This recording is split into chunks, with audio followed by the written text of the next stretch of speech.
Good afternoon, good morning, good evening to everyone for joining us. Thank you so much for your time, for your presence here on this amazing event in which we are attempting to really highlight the stories of clerical abuse survivors. I'm delighted that you're able to join us today from various parts of the globe.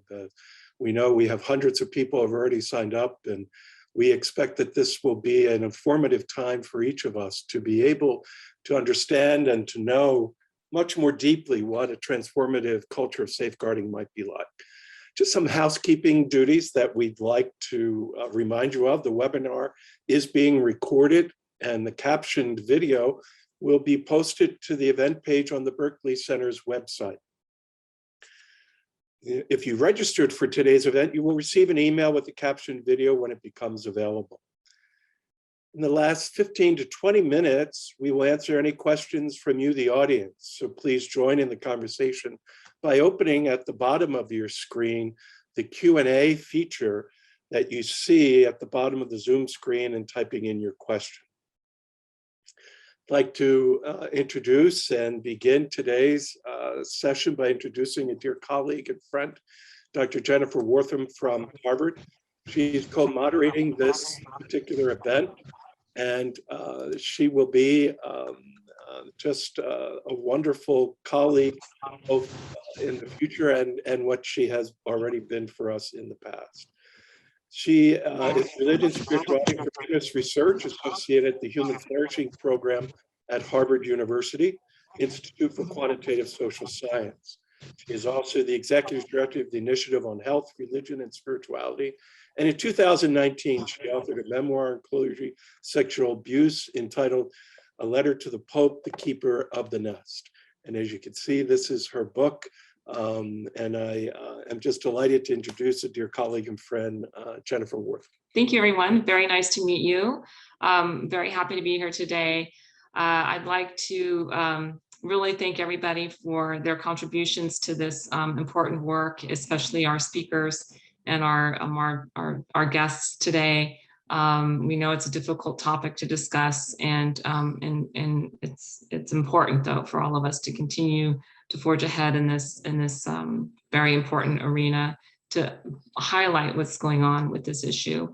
So without further ado, I think Jerry, who so graciously introduced me, I'm going to introduce him back. Father Jerry McClone is a senior research fellow at the Berkeley Center for Religion, Peace, and World Affairs at Georgetown University, and he's the author of numerous peer-reviewed articles, chapters, and 2 award-winning books, The Inner Life of Priests, and To Be One with Christ, Intercultural Formation and Ministry. He's also authored several sexual abuse prevention programs in the church and he's in religious orders, and he's a survivor of clergy sexual abuse and harassment. And so thank you, Jerry. It's great to be here with you, and look forward to this program. Likewise, Jennifer, thank you.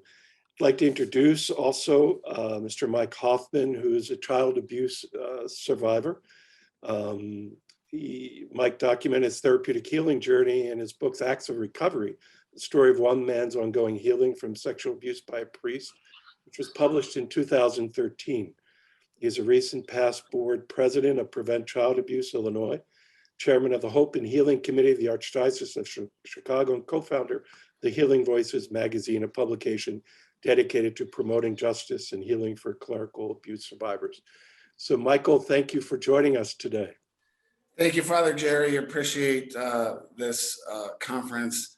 I want to give a special thank you for inviting the voices of clergy abuse survivors. We really appreciate being able to share our story. Terrific, Mike. Thank you. And back to you, Jennifer.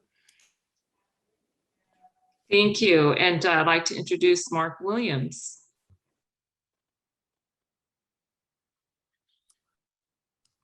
Mark is a clergy abuse survivor, serves as special advisor to Cardinal Joseph Tobin. Archdiocese of Newark. Mark is also a management consultant and forensic psychological clinician who has more than 25 years of experience in human resources consulting, retained search, and project leadership. So Mark, welcome. Thank you, Jerry and Jennifer and Mike and everyone listening out there. It's a great honor, and I'm very humbled to be part of this this session today to carry the message. Terrific. Wonderful. Thank you for being with us. And finally, but not least, Michael Brandt is a clergy abuse survivor. He's a certified surgical technician with 10 years of experience in the healthcare field. Following a stage 4 cancer diagnosis and near-death experience, he changed careers and completed a degree in fine arts at the California State University in San Bernardino in 2009.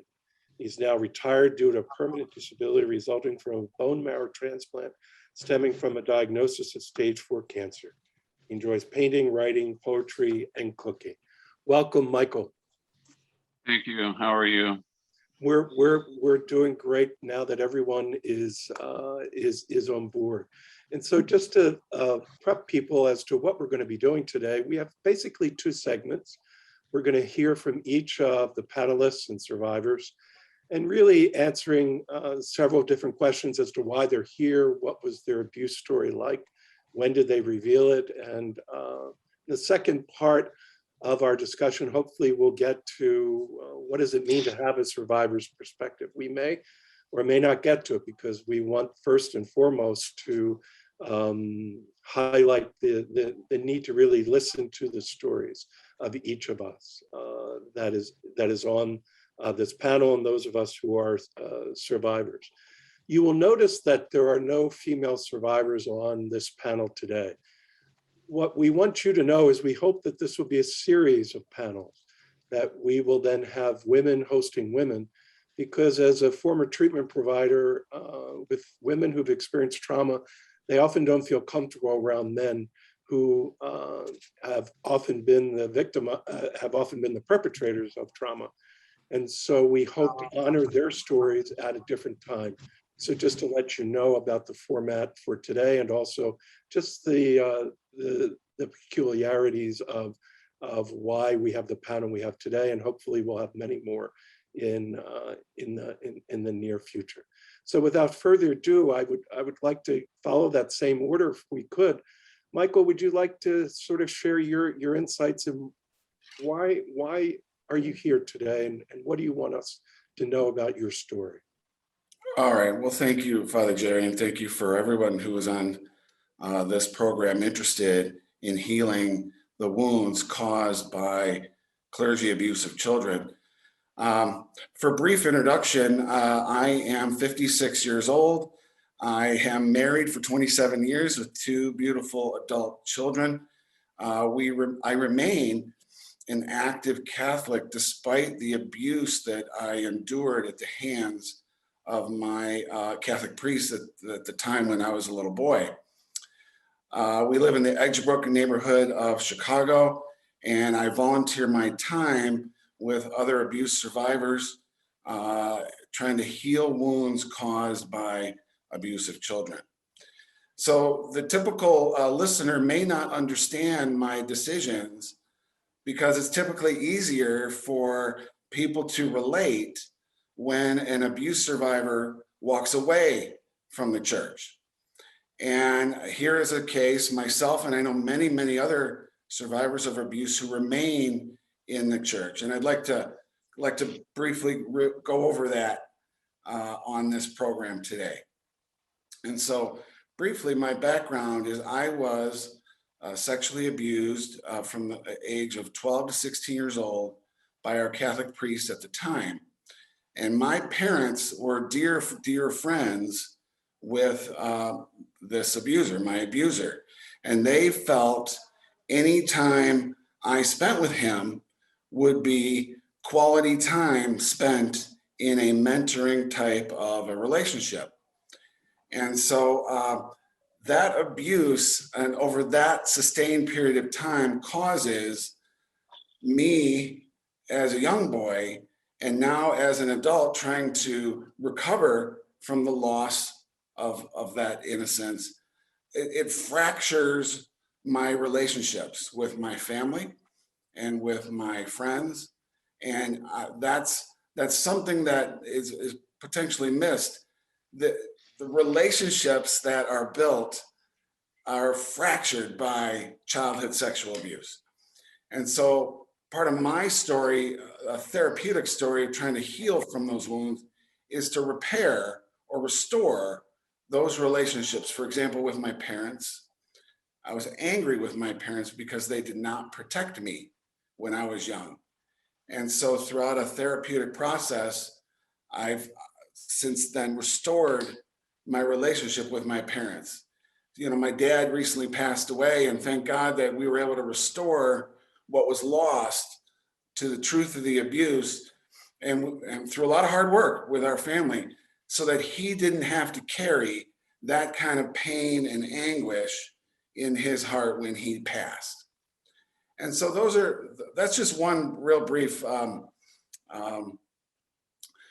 consequence of childhood sexual abuse. Now, I had told my story to my wife in 2006, and I had never told anybody my story prior to that. And I consider telling my story to my wife to be my primary act of recovery. And I sincerely felt that, because we have a beautiful home and we're healthy and we have beautiful children and I have a great job and everything on the surface looked really good. I thought, gosh, if I'm introducing this kind of sick and depraved story into my marriage, that my wife would think differently of me as her husband or as her provider or as a father to our children. And of course, my wife, Kathy, did not think differently of me in those ways. She met me with unbelievable compassion and love and understanding. And I consider that now and forevermore to be my primary act of recovery, telling my wife my story of childhood abuse. Well, Michael, thank you. What an amazing grace that has come out of just this darkness. Something that typically ruptures relationships, actually in both aspects of what you're talking to, became instruments of how you were able to turn that catastrophic series of events really, into something that became relational, something that became helpful, something that became more intimate, most especially with both your father and family, but also with your wife. Thank you for that sharing, and thank you for your courage to come forward yet again and witness to that. I do believe God's grace was amongst Kathy and I at that time, and I know back to my parents, it took me years of counseling to finally come forward to tell my parents. Even as an adult, I didn't want to do that because I love my parents dearly. I would never want to visit that kind of pain or anguish upon my parents. But I felt that, we're never going to get over this until you can have that moment. And I did. And we cried and we cried and we cried until we couldn't cry anymore. And then my mother, God bless her, she has had the ability to say, thank you for telling us. And we now understand many of the bad things that were going on in our family back at that time. And we can start to repair that relationship. My father struggled to even speak, and he didn't have the words, and he had to fight through this to get to a moment of reconciling. And once we did that together, we not only cried and cried and cried some more, but then what's important, I want the listeners to know, we were able to talk about the good memories of our past, the fond memories of our youth. And we were able to know that what the difficulties we were experiencing were not the result of something wrong with us, inherently wrong with our relationship, but the effects of the abuse from a very, very bad man. And we were able to reconcile, and it was beautiful. And I would put that out there as hopefully a model for healing for others who are struggling through this. Wow.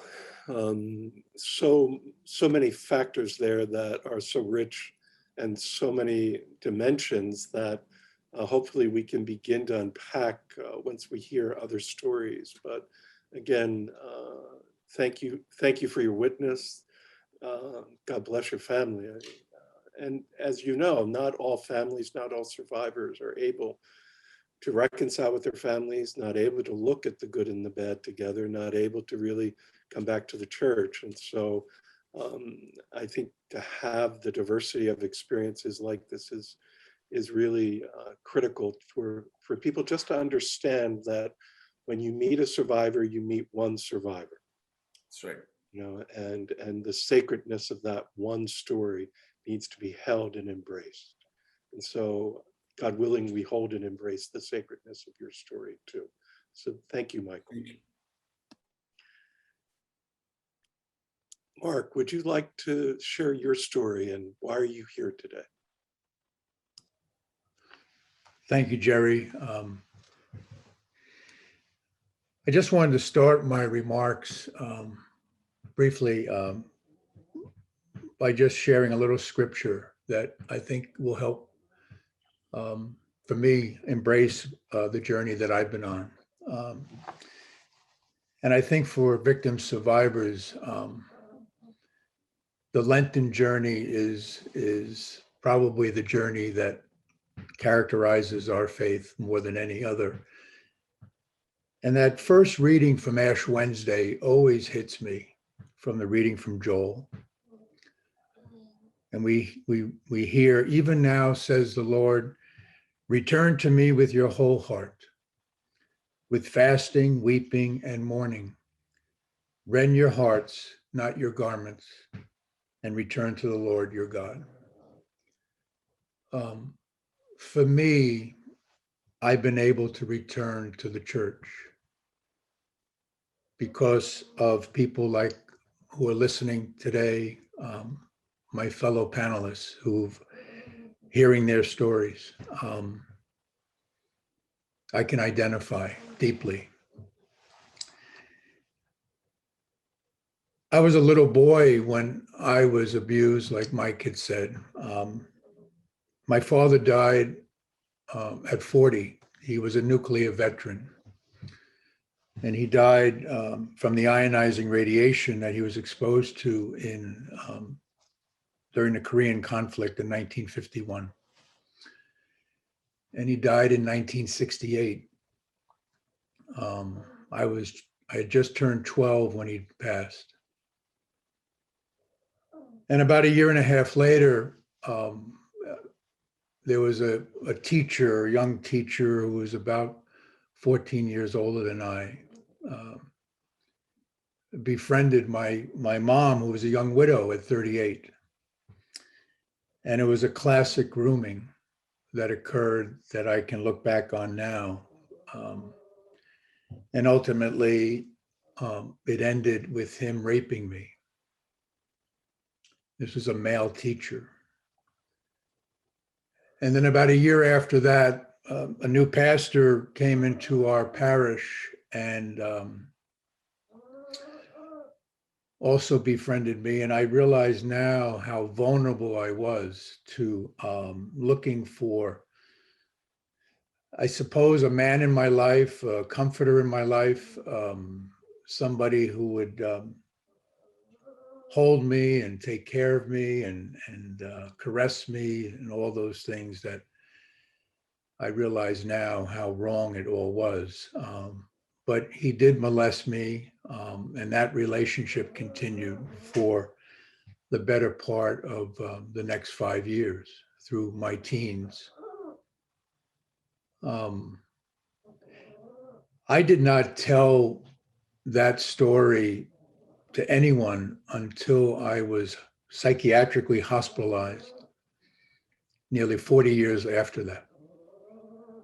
And I've been married, had 4 children, a pretty good career. But I was a very, very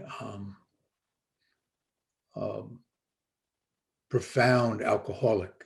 I fell into addiction and I covered it really, really well. And I numbed all the pain from those days of the abuse. And we know from trauma that trauma oftentimes just stays in the bowels of your soul for decades. and oftentimes never comes out. Like a dear friend of mine who was a victim of clerical abuse, who took his own life, put himself in front of a train about a decade ago. And countless others out there never tell their stories and go to their graves without telling their stories. So for me, it's a blessing to be able to, through the grace of God, to be able to finally open up and let the door and just open. And the freedom that has come from that has been extraordinary in my life. And like that reading from Joel, I have been able to return to the Lord, in a way that has been so wonderful and so peaceful through the darkness, through my Paschal journey, really, and my cross, which we all experience. When did I disclose this? It wasn't until I was hospitalized. I had a second DWI. I was arrested. I was a daily drinker for 35 years, had buried all this pain and abuse. And it wasn't until I was hospitalized that a priest friend who was an advocate came to visit me. And I was on a locked ward. I was really like Jesus Christ. I was in the desert. I mean, I was alone. I felt so alone in this hospital. And they were putting me on all kinds of drugs. I had never been on anything stronger than Scotch and Advil for a bad back. And I started to share a little bit, not a lot, but just a little, to him. And he said to me, I'll never forget this, and this is 17 years ago, this is your Gethsemane. And he was so right. It was my Gethsemane. And once I began to feel that agony in the garden of that psychiatric hospital, I started to feel what God was calling me to. And he was calling me to be truthful. He was calling me to share. He was calling me to use my voice and pen and tongue and to rend my heart and to come back to the church, a place that had violated me, but a place where I could find, ironically, hope and healing and even justice as we go forward today, more and more. The long-term effects are many. The throes of addiction, clinical depression, loss of job, loss of home, bankruptcy. There was a lot of things that I've been through. But there's so much joy too in all that today I'm married nearly 40 years. I have 5 granddaughters, all of whom live outside the United States. Fortunately, we get to see them. And that's a great, great gift. So grace has also been part of my life very, very profoundly. And today in my work in advising Cardinal Tobin, a man, such a pastoral man, like Francis, who inherited, the aftermath of Theodore McCarrick in Newark. He is somebody who has supported really listening to the voices of survivors, to heal the church. So and lastly, I would say this for me, how I have been able to come to a place of inner peace. And that is that I have really, it's been difficult, but I have forgiven my abusers. And I really believe in forgiveness, not exoneration, but I really believe forgiveness is the heart of our faith, the core of our faith. And that's, for me, I've been able to move forward because of that. So, Jerry, thank you for letting me share a little bit. Gosh, Mark, the honor is ours. I am just so moved. And what is so striking is how it resonates, I think, with many of the survivors' stories that I've heard throughout the years and continue to hear, is the multiple effects, both short-term and long-term, and the resources necessary to respond to such an injury, such a horrible set of circumstances that often go untold, aren't they? You know, that's why this project of listening to survivors is so core, isn't it? That to be able to give an opportunity in a sacred space for stories to be told, you know, as Tillich keeps saying, that saying from Paul Tillich keeps coming back to me, the first duty of love is to listen, to allow the stories to be told, to allow all of this to be heard is a gospel, first of all. Is that not the mission of Jesus in the parables? But I love your image of Gethsemane, and I love the fact that also Ron Rolheiser uses a very similar image in his article, Carrying the Sexual Abuse Scandal Biblically, when he says, are we not forced as church and as individuals to be at the foot of the cross? And so that's why the image of Lent, also where you started, it so resonates with me, and so resonates also with my experience. We are blessed and transformed by hearing your story, Mark. So thank you. Thank you. Jennifer, would you like to introduce our next guest? With pleasure. So our next guest is actually my brother, Michael. And Jerry was so gracious to mention my book. I started on this path, meeting Pope Francis about 5 years ago because of the way that clergy abuse had profoundly impacted my family. And so this is my brother's first Zoom call. And so we're really delighted to have him. So I think, without further ado, we'll go ahead and share about Michael. I think Jerry, we didn't do his bio yet, did we? We did, yeah. We did his Yeah. bio. Okay, great. All right, thanks. Okay, so let's go ahead, and Michael, you want to talk a little bit about how your experience impacted your life and share some of your learnings since we started this process. Yes. Mainly, I tended to keep this secret locked away for quite some time. If not, I thought I would die with this secret. And it was a joint friend between my brother and I that kind of let me know that my brother was struggling far greater than I. And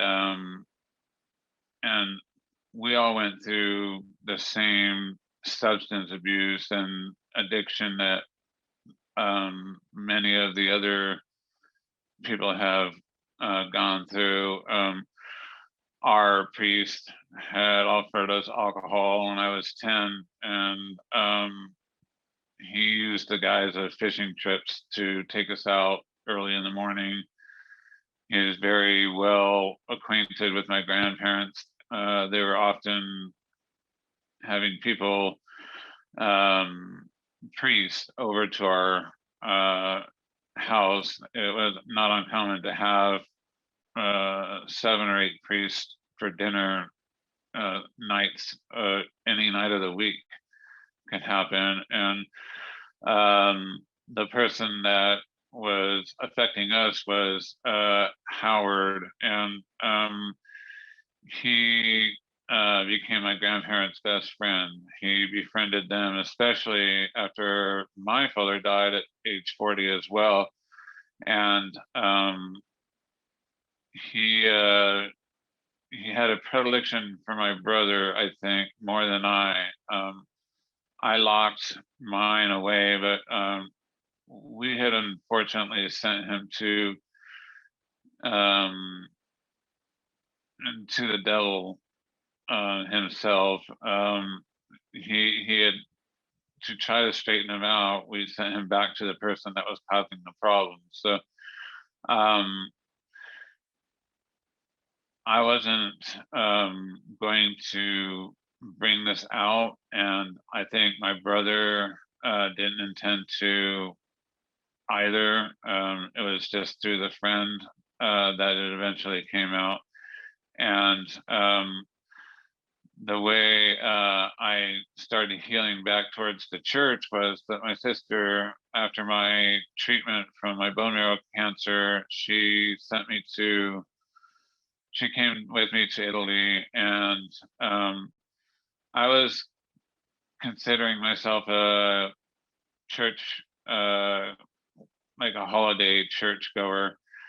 And once I'd saw the magnificence of God and in Italy, and the Vatican and Florence, the Duomo in Florence, I was awed, and I really felt closer to God when I was there, and that kept me going forward.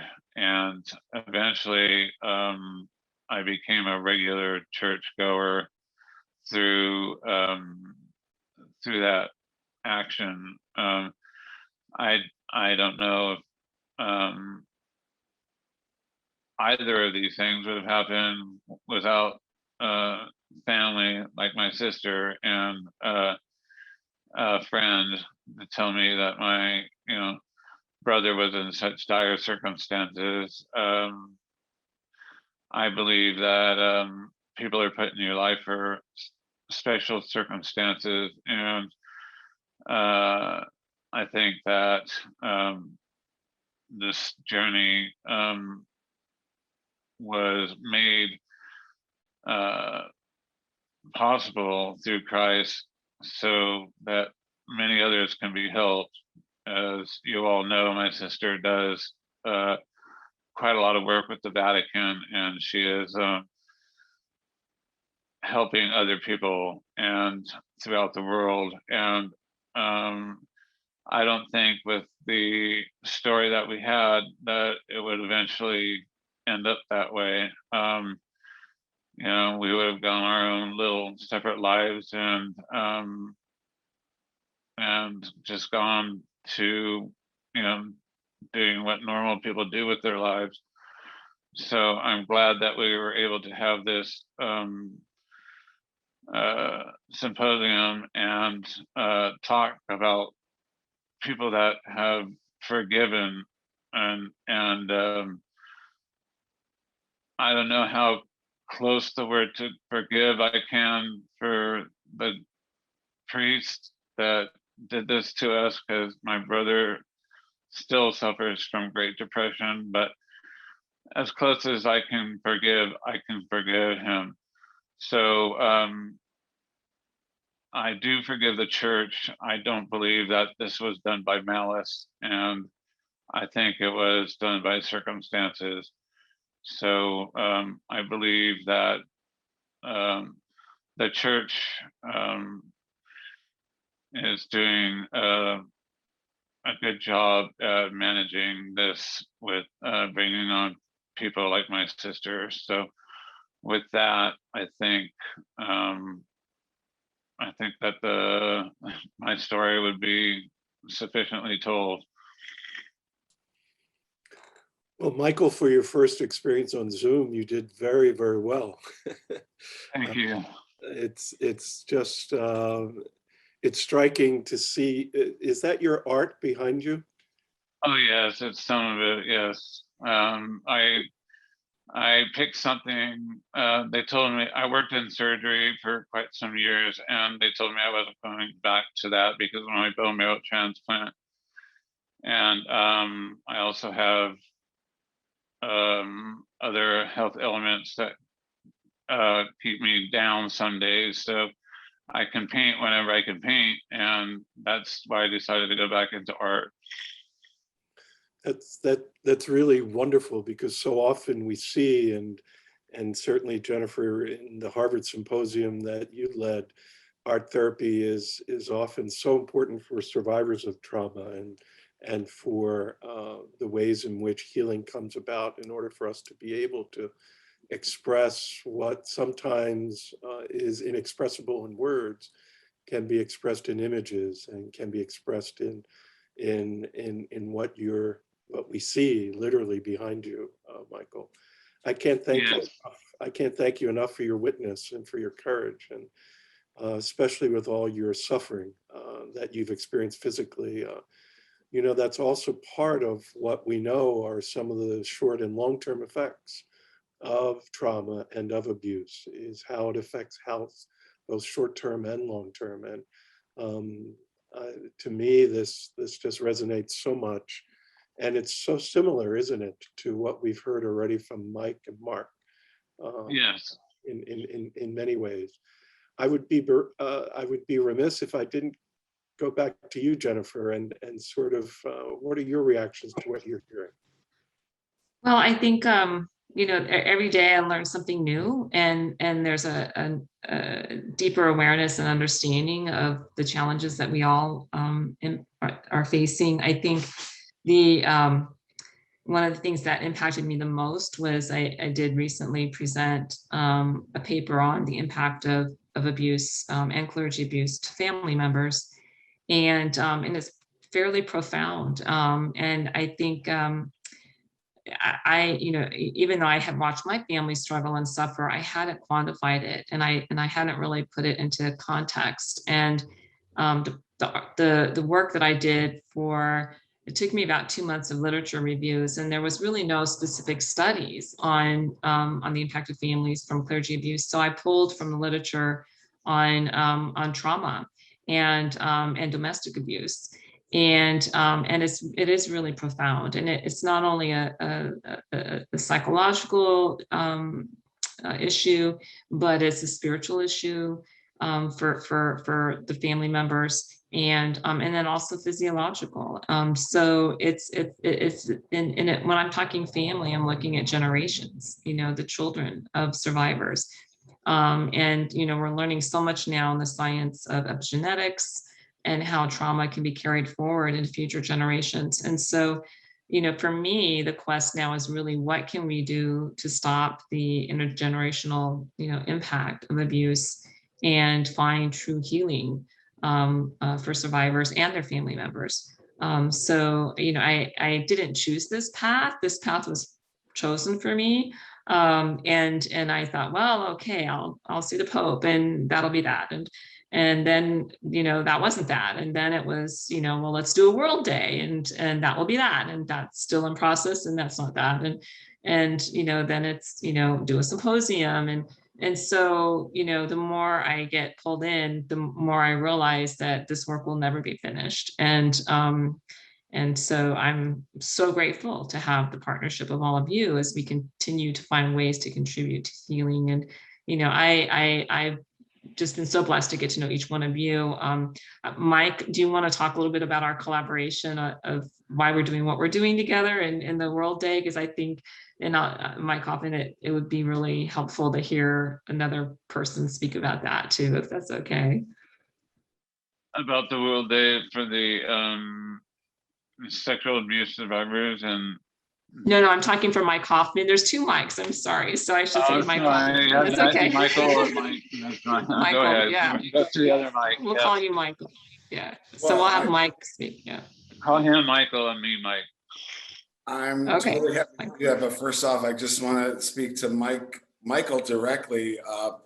You got to be so proud of your sister. She's really doing some great work, and I got to believe that provides hope and healing inside your heart and in your family.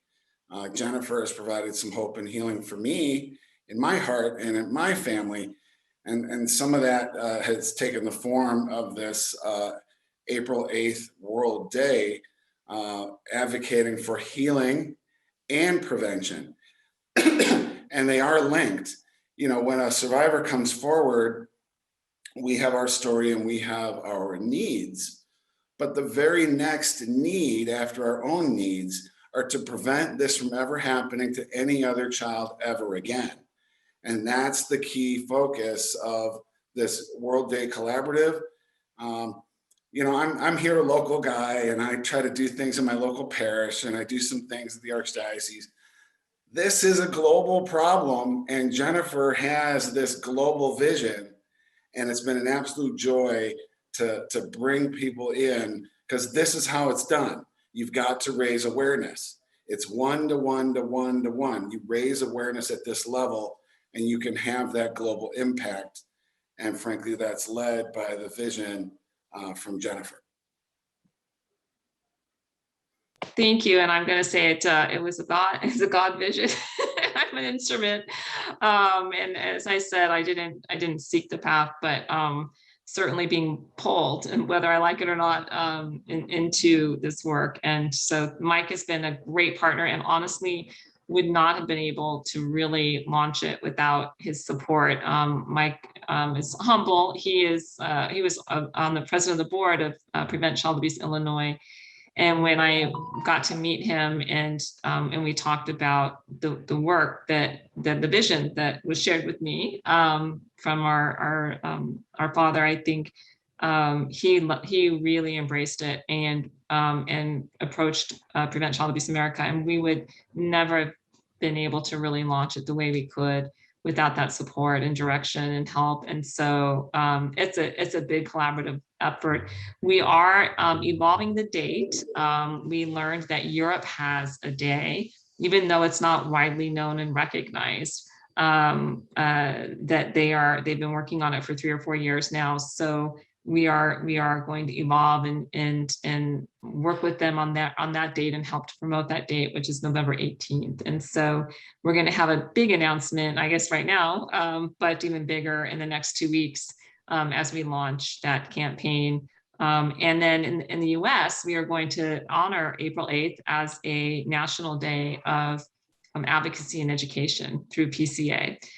So you know, we're going to continue that legacy, and just so incredibly inspired by all of you and your help and your support. So thank you. Terrific, Jennifer. Thank you so much. And Mike, thank you. I know you've been a lead in Chicago and also setting up that beautiful healing garden that is that's so powerful, and one of the first memorials, national memorials for the survivors of abuse. And I think, to me, that sort of collaboration is a model going forward, that, you know, so often, and as I'll talk about in a second, just the way leaders have responded hasn't often been helpful, and would be a mild statement. As one who is trying to not be as controversial as possible, which is problematic for me. Because somehow it just fits. I'm Irish, you know, what am I going to do? But I guess, could you talk about what was, and also Michael Brandt, if you could also talk about what was the church's response to you when you came forward, and did that evolve and did that change? And Jennifer, also, you would throw in your experience. Start with Michael. I'll go first. Okay, yeah, for me, it was a little more adversarial at the beginning. I was trying to get help for my brother, mostly because of his circumstances and his, you know, willingness to go to where he was going with his suicide talk. And it was something that like I said, I thought was between 3 people, the perpetrator, myself, and my brother, and I didn't think it would ever come out. And the circumstances led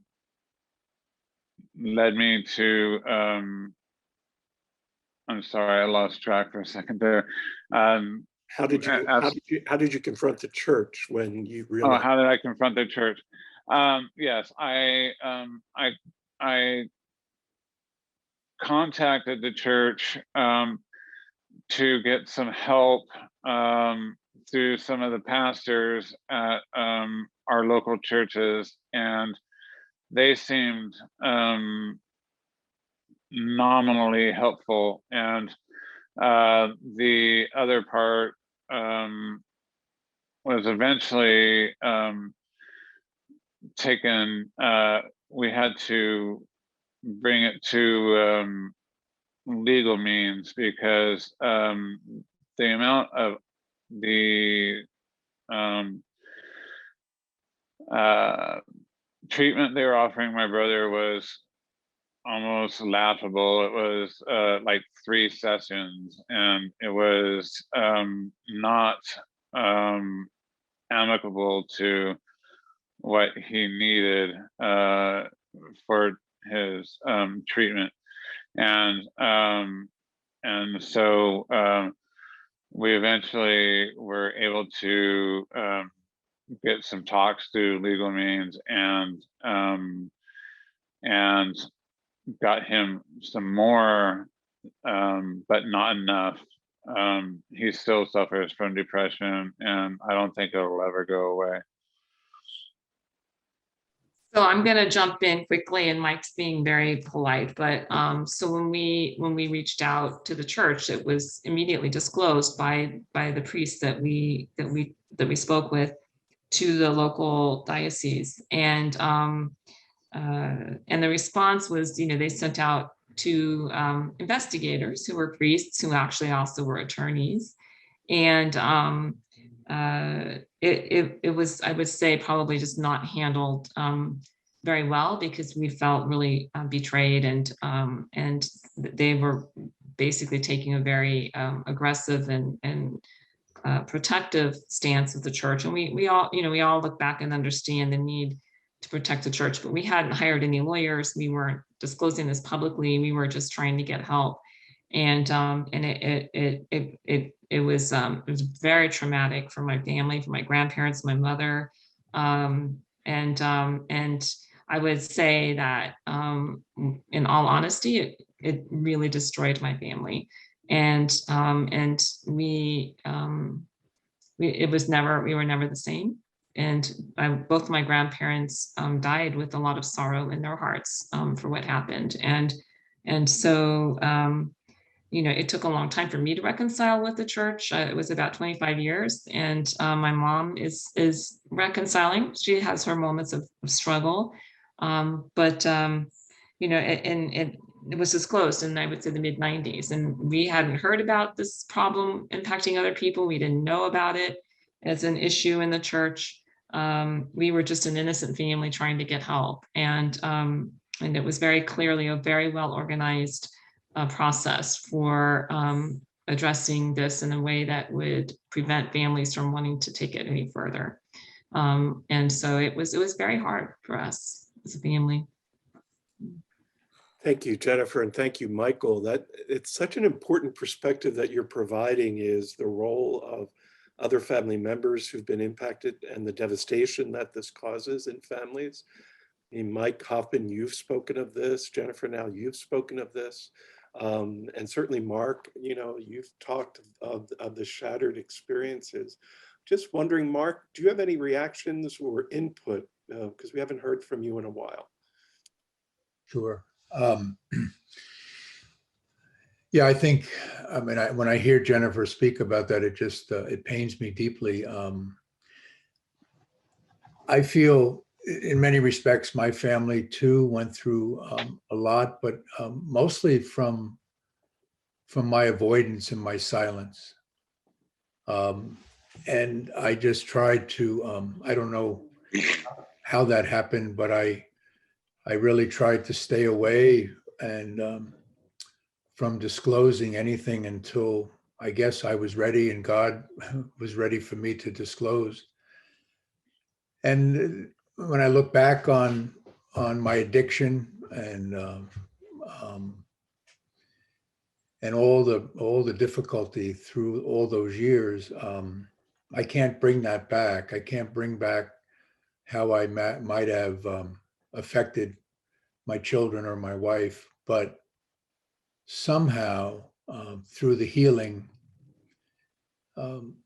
that has been restored to a much better place, and a much better.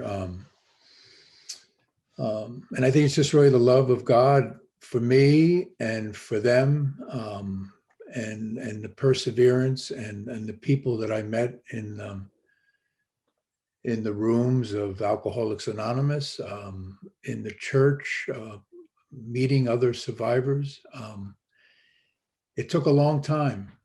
It just took a long, long time. But healing can happen. And I really believe it happens because of us on this panel today, and all the others out there who somehow find the courage to speak out, speak to the truth, and the church needs to listen to that. I've had similar experiences where church and some bishops and look the other way. When Michael talks about the memorial in Chicago, there was a parish that I was part of at one point where there was a very small little garden to commemorate the tremendous pain, the history of clerical abuse, especially in this particular parish. And this pastor said to me that I'll get rid of that on my watch. And it was piercing when he said that to me. Wow, I'm so sorry. Yeah. And fortunately, somebody got to the bishop and calmed that man down, and that particular sanctuary for that garden still is there, even though it's been vandalized a few times. It exists, and thank God it does, because it's a reminder of the healing.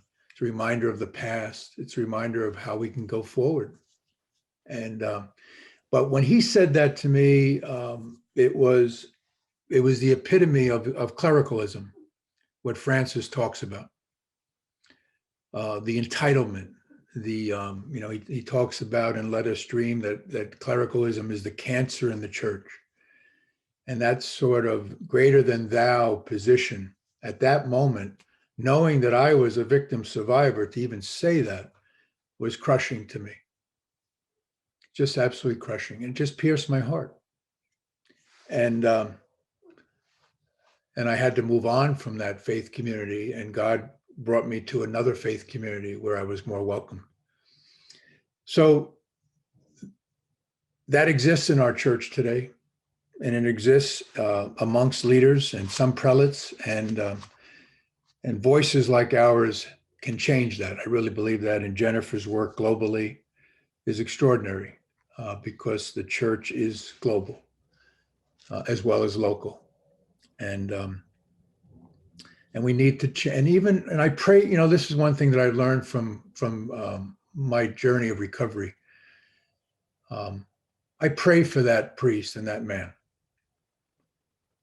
because he needs my prayers to change. And I think the more we can do that, maybe we have a shot of renewal in the church. Of what Francis talks about, what is really synodality? It's really walking together, right? That's what it's all about. Amen. So thank you. That's that's my No. reaction to that. No, thank you. I think part of what this, is really critical. Jennifer, you have something you want to say? Actually, Father Jerry, I wanted to have you have an opportunity to express some of your experiences as well, and some of the challenges that you're dealing with, and what your goal is. Well, thanks, Jennifer. I really was much more interested in hearing your story and Mike and Mark's and Michael's, but thank you for that. I think folks can go to the website and see my TED Talk in regards to my own being a survivor of sexual abuse at the hands of a Jesuit when I was in high school, and then furthermore in the experiences of harassment throughout Jesuit formation. And I think what you all have already expressed in your stories of being fellow survivors is very, very much on target in regards to what happened to me.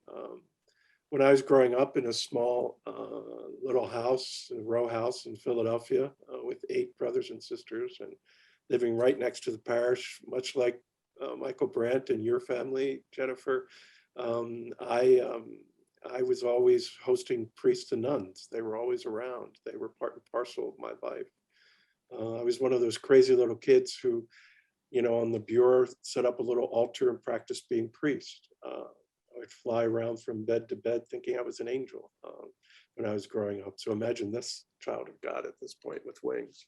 One of the things that I loved thinking about was being a priest, but my mother refused to allow me to be an altar boy because she hated the Malones always being the ones called upon to substitute when the altar boys didn't show up at 6 a.m. mass in the old Latin rite. So she said I could be a choir boy, and I'm the only one who ended up being a priest. So from that grade school experience, then I went to a Jesuit high school and experienced in many ways what you all have experienced, Michael and Mike and Mark, in the sense of being groomed, being taken out to dinner, made to feel special, especially I was a middle child of 8, so my dad wasn't around. Like most perpetrators, my perpetrator knew exactly how to pick out those who were most vulnerable. And started with touching, it started with inappropriate time alone, drinking, underage drinking constantly, those special times. And that then got worse after the first incidents in high school in formation itself, where I was manipulated, thinking that, you know, for me to be a Jesuit, I had to be like Steve. But took time, and it's interesting how the 90s was part and parcel of so many other stories.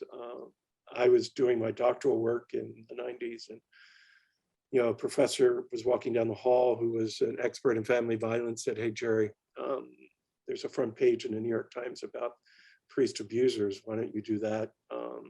And you could get out of here in 2 years."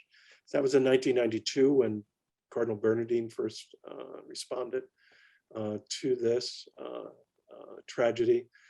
And so then I started researching priest pedophiles, and at the same time then had to face my own history of being abused and harassed throughout my high school and early formation as a Jesuit. It was through a series of family losses, losing my mom, my dad, being in a very serious auto accident, and then losing my sister who was living in San Diego at the same time, that I really had to face what loss was.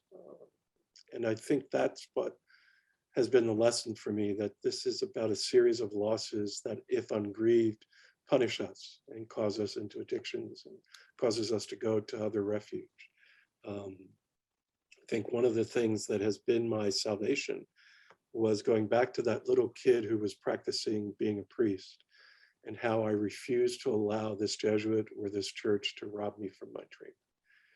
And so I have still a very ambiguous relationship with the Jesuits and with the church. There's some days I think this is an institution that's purely concerned about its reputation, as with the Jesuits. There are days and times when I find it unbearable.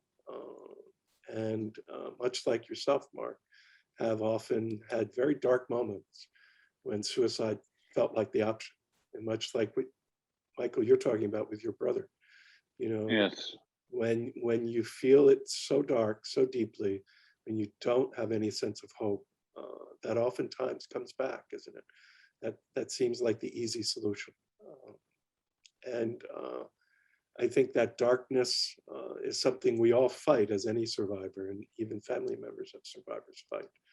And it's a darkness not just of suicidality, but it's the darkness of a system that has covered up that continues to be more concerned about reputation. As Mark, you so brilliantly sort of talked about, that there are some in the church who are going to be that way.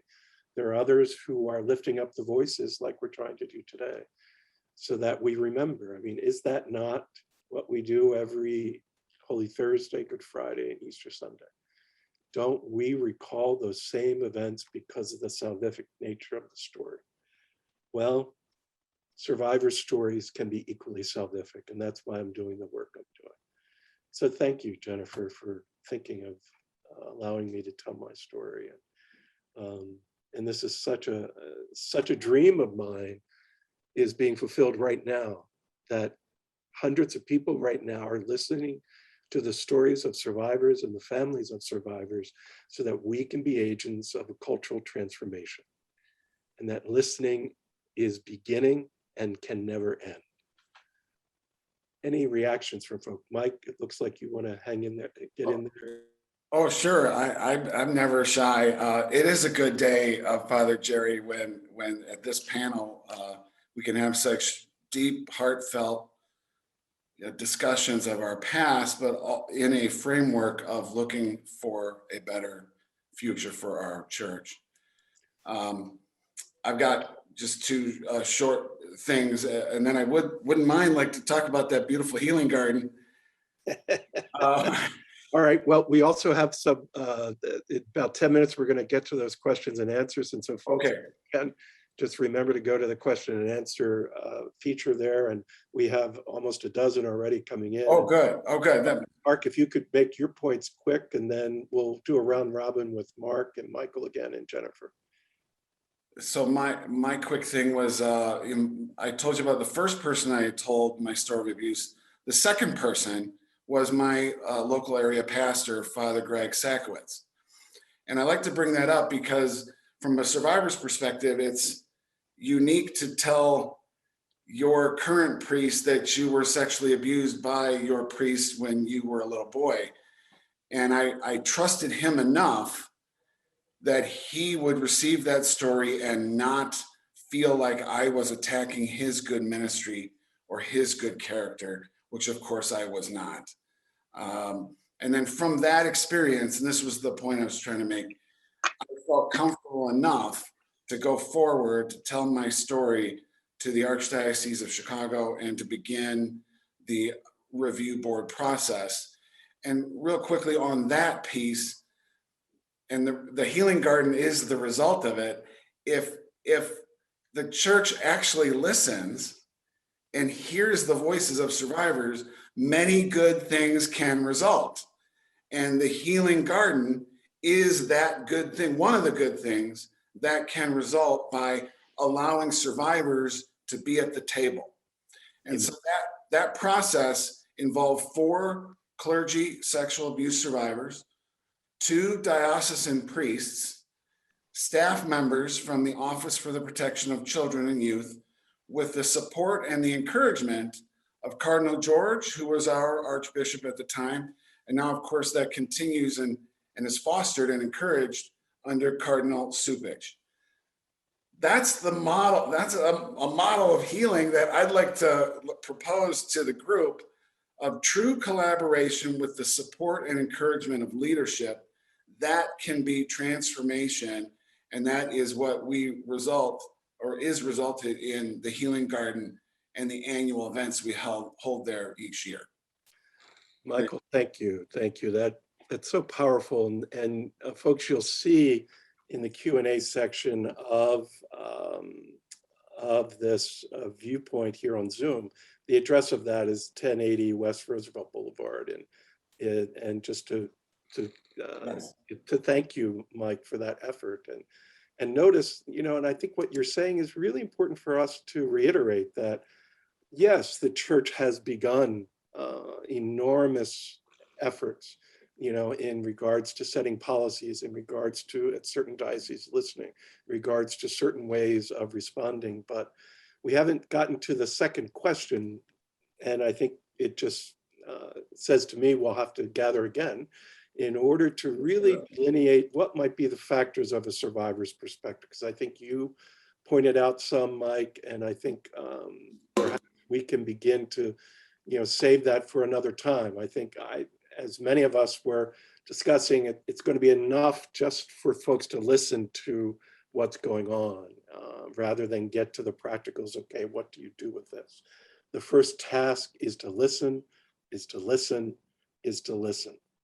And then in listening, then we can begin to formulate what everyone talks about, from the Pope to the Papal Commission to the Pontifical Commission, is what does a church look like? What does any faith community look like? Because it's not just germane to the Catholic Church, but we know it happens in every faith and in every organization. What would a survivor's perspective look like? And I think we're going to have to, wait on answering that question, but I think it's a profoundly important question. We only have a couple of minutes left for each of us to sort of say what we want to say, and we'll come back hopefully to each of us again as to what's the one thing you want folks to know leaving today before we go into the question and answers. So let's start, if we could, with Mark Williams. Thank you, Jerry. I think the one thing that I hope people will walk away with today is that, and I really believe this, is that the church is the solution, even though the church was where all of us were wronged. And I love your image, Jerry, of the Paschal journey we do of Holy Thursday, Good Friday, and then the resurrection story. I mean, we are resurrection stories, I think. Through all the suffering and all the pain.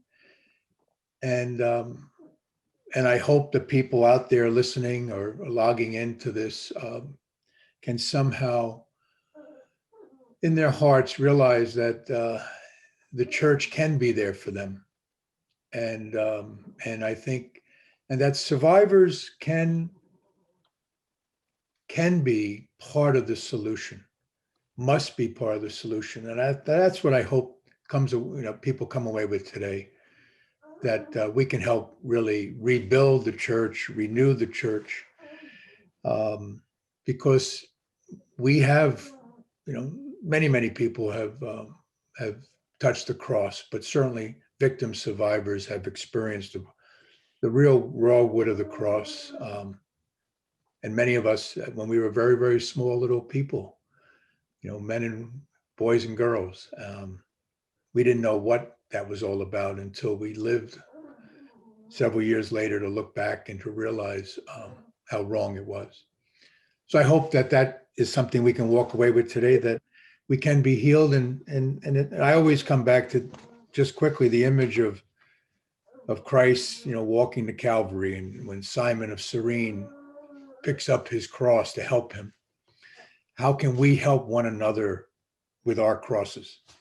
Not only the leaders in the church, but everybody in the pews, to help one another.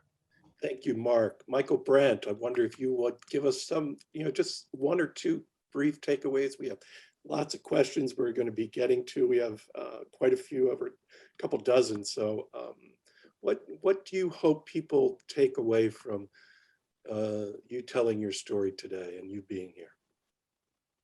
I hope that they can realize that there's hope out there for people, and that there's resources that are available towards getting help. And I did want to mention I made a small contribution to the garden. I don't know if it was recognized. It was the nest, but I am a firm believer that the path back to the church is a good thing, and that people can truly win their faith back. And like for me, it was an epiphany when my sister brought me to Europe. To Italy specifically, and we went inside the Florence and the Vatican, which many people will never be able to experience. But the amount of men and faith it took to build that place, I think we can build upon that again and have that brought forward through the church, and hopefully that we can utilize that to bring people back to the church and into the fold. What a beautiful image, Michael. Thank you. It's almost the same image that reminds me of what St. Francis experienced, when he heard the Lord say, "Rebuild my church." And so He's my patron saint. So well, you've learned well from his spirituality. And again, I'm a Jesuit speaking Franciscan spirituality, so I feel very close to Pope Francis right now. But what as do I. beautiful image, Michael. Thank you. And notice how a new building has to come out of also the ruins and the beauty of what has been. And it's a both end, isn't it? Yes. So thank you for that. Mike, did you want to add Thank one you. more quick, Mike Hoffman, did you want to add one more quick insight before we go into the questions and answers? Well, plenty of time. Of course, real quickly, it's that I would want anybody to know that hope and healing is not only possible, it is in fact happening each and every day. That's what I want people to know. Terrific. Jennifer. We've got a little noise in the background, but yes, and I was going to mention the full circle, and I think it's God's doing to the garden, the contribution that my brother recently made on the 10th anniversary, and he created a beautiful copper bird's bath in the form of a bird's nest. And I'm not sure if it's been installed yet, Michael or Mike, but anyway, it brought me to tears, and just it's a full circle for us. So. Thank It's you. brought out for events and then we bring it back in because somebody might take it. You don't want anybody to take it. Put it back in. Terrific. It symbolized to me the nest, and I believe that Mary was the nest of Christ, and similarly sort of the nest of the church. So I include it in some paintings. I don't often do religious paintings, but I include it in paintings for that purpose. It's usually hidden away, but my sister gave the Pope a nest with a piece of petrified wood, and it said, "Hope springs eternal." And of course, he got it right away and understood what it meant. And as brilliant as he is, it was a great thing to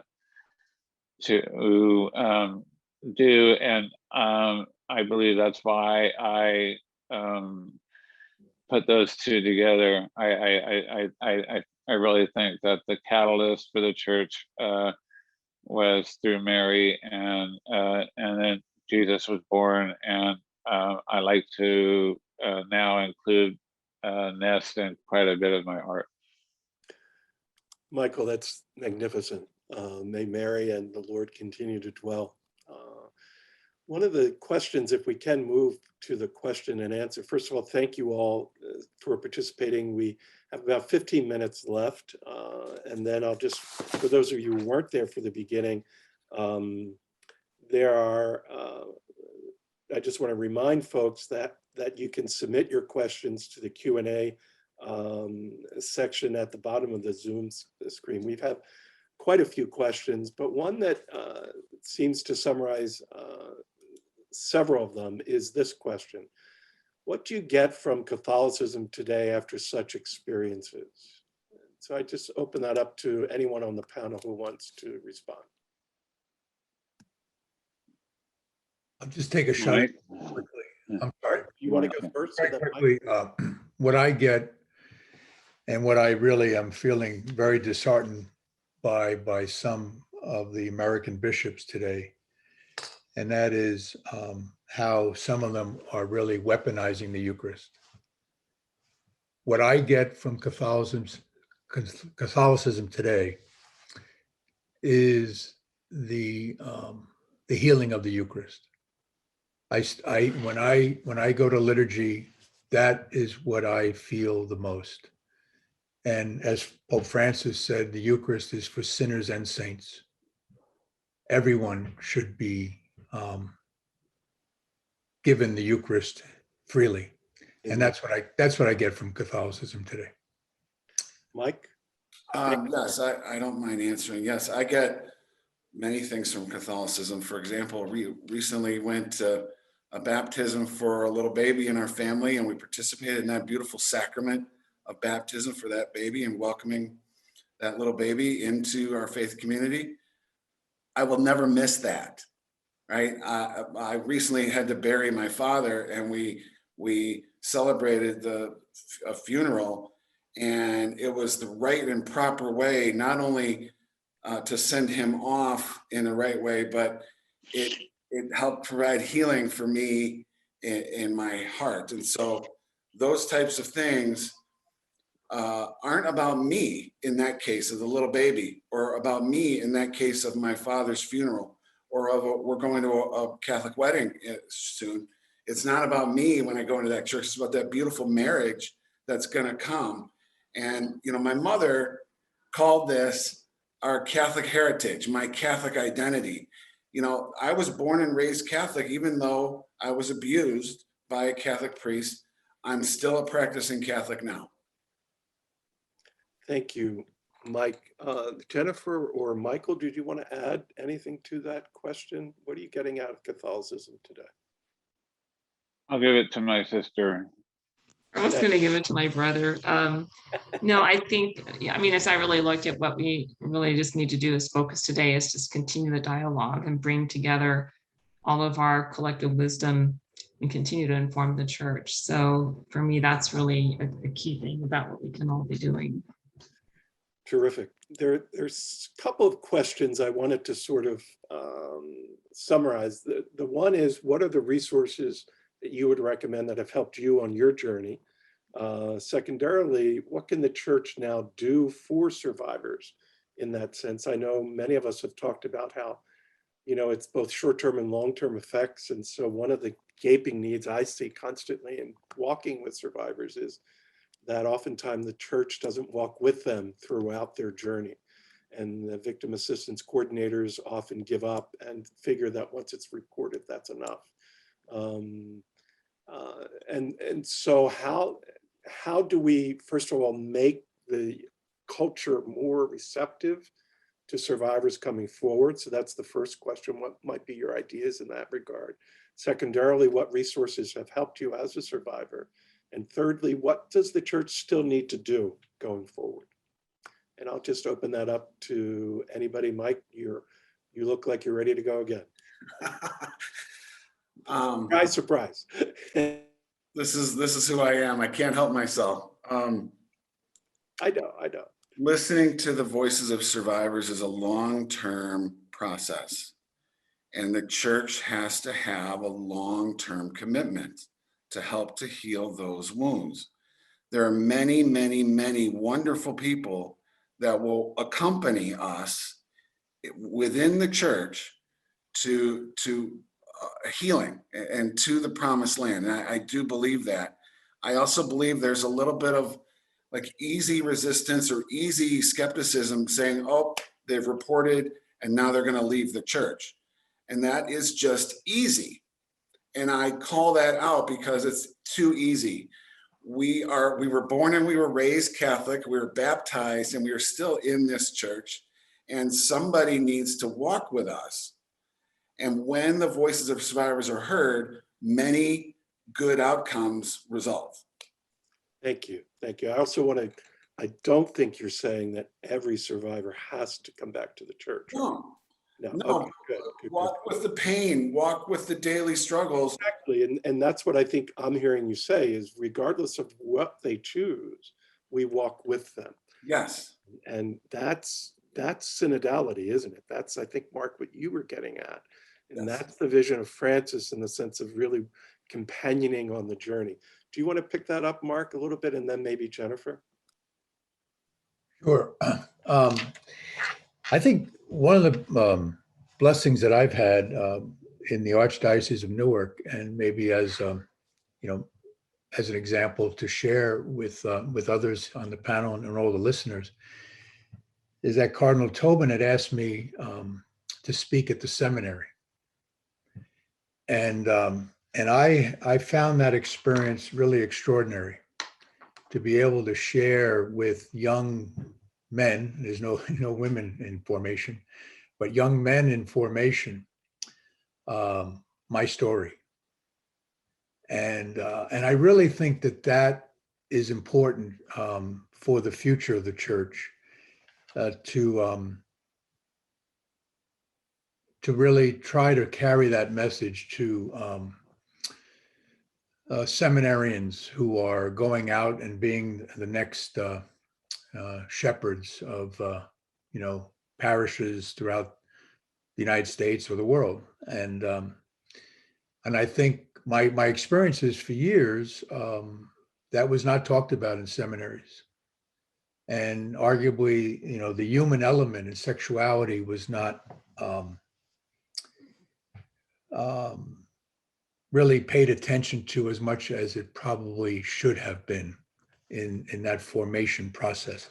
That was my experience when I went there, and I found it to be extraordinarily profound to be able to share and then get some of the Q&A and the honesty of some of these young men who shared that they'd never spoken to a survivor before. There it is. Yeah. There it is. Nor were some of their classes around sexuality even getting close to a possible traumatic experience. Wow. Now, do you understand why having shorter versions of survivor stories might be impactful for seminary training and for leadership training? That would be my my recommendation, Jerry. There you go. God, there it is. I want to speak up there. Jennifer, please. Yeah, so I've been working on this issue now for 4 or 5 years, and just part-time interim. It's all volunteer work. And I think where I've come now is that that the church needs a special ministry for this work, and that we need to train people.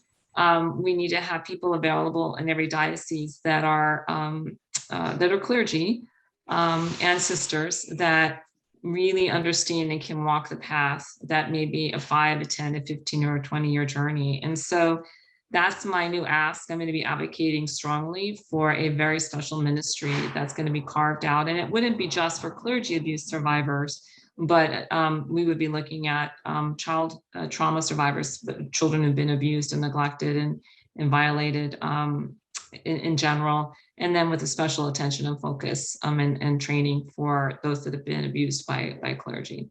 So I think that's where I'm headed, is to try to put that together. Jennifer, that's so important, because I think what you have said, Mike, is that this is a never-ending reality of who we are now as church, is what I'm understanding you to say, that our mission as church is to listen to survivors. It is to walk with those who are at the side of the road, who've been beaten down, and to be like the Good Samaritan and pick up those who are wounded. And so to me, this is part and parcel of our mission as church, part and parcel of what it means to be people of faith, even if those who are by the side of the road reject the faith. That's not the point of a companionship or the point of listening. And I think what you're suggesting, Jennifer, is that we've just begun this work in many ways. We haven't even answered the central question that we were posing to each other, and had a wonderful sideline discussion on the fact of what might a survivor's perspective look like. So I look forward to a future dialogue in that regard, to really begin to put that together. But I think your insight, Jennifer, points out that we need research, we need resources, folks, for those of you who are listening, and a grant to distinguish what are the unique effects of clerical sexual abuse versus those of, family members, which is the clear majority, and versus stranger abuse, which is clearly the minority of abuse. People are abused and raped by people they know. That's the overarching data. And also the fact that that people who are survivors of assault genuinely don't come forward and tell their stories. I mean, the FBI statistics are overwhelming. So we need to listen to the data, but we have no data like your research has already talked about on family members. What has this trauma done to family members? So we need to begin to look at the spiritual, the moral, injurious natures of what's really going on here. And that's the key term I want us to sort of end with. This is not just simple trauma or complex trauma we're dealing with anymore. We're really dealing with is moral injury. And when a clergyman abuses a person, we're dealing with spiritual moral injury, in the sense that this goes against the heavens and cries against the heavens for us to begin to look at that. I think it's fundamentally important that we companion and be companioned by the church at this point and by religious leaders. I think it's fundamental if we're to have a cultural transformation. So many people have commented that they've so enjoyed this conversation, and they send a big shout out to each of you on the panel to say thank you for your witness and thank you for what you're doing. I guess one of the questions that comes from Peru is, how do we make a church, and this could be a last word from each of you perhaps, how do we allow the church community to be a place where survivors feel free to come forward? Jennifer, do you have a simple insight you'd like to share? I was reading one of the comments when you just made your remarks in looking at something to address, Father Jerry. So if it's okay, I'm gonna address this comment because I feel it's so important about the question was, don't you think compulsory celibacy is the 10 centuries COVID-19 cancer of the Roman Catholic Church? So it's a priest who's talking about celibacy, and honestly, I personally don't like to get drawn in too much to the debate on the vows that priests take and the different ways that men can serve the church and women can serve the church. I don't tie the child sexual abuse issues directly to celibacy, although I do think there are challenges that people experience. That the issue is a lot more complex than that. So I would say we could have a whole session on this one topic alone, but I did want to speak out. This one individual talked about sexual harassment of clergy by fellow clergy, and Yep. And the challenges that experience. And I know, Jerry, you had a lot of issues with that. So I think there needs to just potentially be a whole show on that. I didn't want to push this one aside. It's the one that I pulled up and saw here earlier. Absolutely. But Absolutely. yeah, it's important. We have a couple of minutes left. One last word from everybody, if you wouldn't mind. Mike? I just want to express gratitude from the bottom of my heart. This is helpful and healing to me individually. And I've shared with my wife and my friends that I'm on this, and they just couldn't give me more and more encouragement, because this is a part of my individual story. I no longer have to hold back who I am, and hopefully I can help somebody along the way. Awesome. Thank you, Mike. Mark, any last words? I second that, ditto. Just in deep gratitude for the opportunity to be part of this. And again, I just hope that those out there and more to come, that you can share in the joy of the Eucharist as we're sharing. Because that's what, for me, I think, and for all of us, that's the essence of our healing. Terrific. Thank you, Mark. Michael Brandt, any final words for so many people who've been moved by your words and your experience? I'm hoping that the church gets brought together through symposiums like this, and I think we need to get the word out more to people that it is okay to report your experience as a child, or if you're experiencing it now, to tell somebody and to inform the right people to get that message through to people that are suffering, because it ends up being a lifelong trauma, and it's something that needs to be addressed as early as possible. Wonderful. Thank you, Michael. Jennifer, any last word from you before we go? I just thank all of you for joining us, and we'll have more to follow. And thank you, Father Jerry, for all your support in organizing this. This wouldn't have happened without you today, so thank you so much. Well, Jennifer, Yes, thank you. you're more than welcome to all of you and to all of our audience members who we didn't get a chance to share your questions or your insights. No, you're not alone. This is hopefully a beginning of a series of dialogues that we will focus in upon. The Listening to Survivor Stories is the series we hope to have. And hopefully we'll have this panel back to answer the second question of what might a survivor's perspective look like. So please stay tuned and feel free to access a recording of this. If you've registered for the event, you will immediately get a notice that the recording will be up on the Berkeley Center website. And you see the link there, the berkeleycenter.georgetown.edu. Again, I want to end where we began. That Paul Tillich, who was a Christian existentialist, which I love, and a theologian, used these words, that the first duty of love is to listen.